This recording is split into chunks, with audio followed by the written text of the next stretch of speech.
Hey collectors, this is Uncanny Derek, and in this video we're going to talk about the oldest comic book I have in my collection and how I got a hold of it. Stay tuned.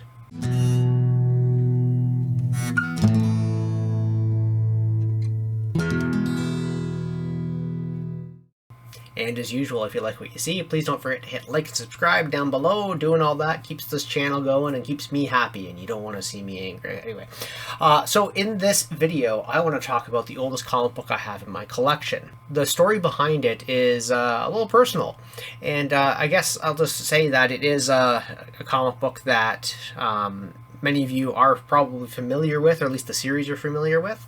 It is from the Classics Illustrated line. And the reason why I have this comic book is actually my grandmother gave it to me, so to speak. I actually gifted it to her first. And so the whole behind the scenes story of this book, and I'll just show you what the book is right now. It's A Christmas Carol by Charles Dickens, but done in comic book form. And this is from 1948. This is issue number 53. This is just a really neat retelling of A Christmas Carol. But why do I have this in my collection, and what's the story behind it? So the reason why I have this book is way back when, I think I picked this up around the same time I met Stan Lee there back in 2010. I was talking to my grandmother before I went to the con, and I told her about all the different comic books that I was into and whatnot. And her and I used to talk quite a bit about a variety of different things, and nothing was off the table at all. Religion, politics didn't matter, but we also talked about comic books. And she told me that back when she was growing up, and this is in the 40s, they had Cole's Notes, so to speak. So we know Cole's Notes as those books that you can get at any bookstore or online now, I can only assume, where you had synopsises of a book so that you didn't have to actually sit there and read the whole book. Of course, I remember being in high school and having to watch movies, or making myself watch movies rather than read the book, because, the movies are always better than the book. That's not true. But anyway, it was in high school, absolutely. If I had to read, what was it? Emily Bronte book. You know which book it is. I'll figure it out. I'll put it at the below what book it is. I watched the movie of that instead.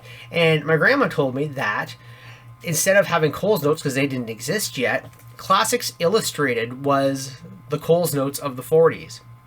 And her school children buddies would, instead of reading the required literature, would grab the Classics Illustrated books, and the teachers were none the wiser because these were just the funny books at the time. And so she just always told me that she read a ton of comic books growing up, and they were mainly because she didn't want to have to read real books.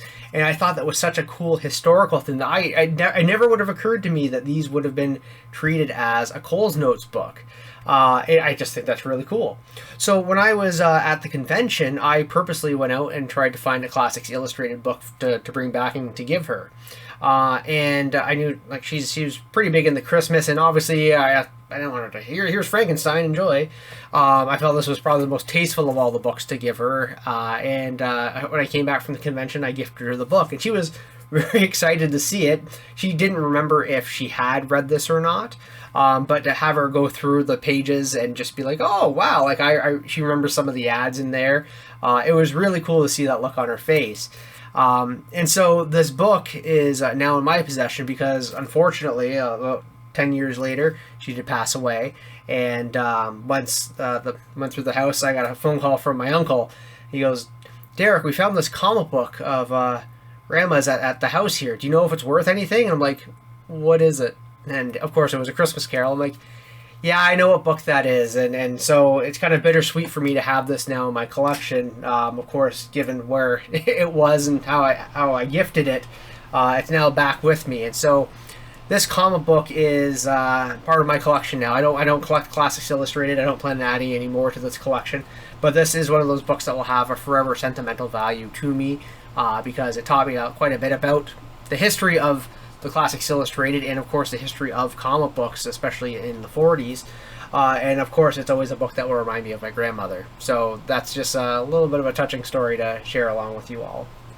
So that's it for the video today. It was a little bit of a short one, but I just wanted to share that cool little tidbit of information. I'm sure some of you must have some stories about family members in comic books, so if you want to share them, feel free to leave them in the comments below. Of course, don't forget to click some of the videos here, hit like and subscribe, and see you guys in the next video. Thanks for watching.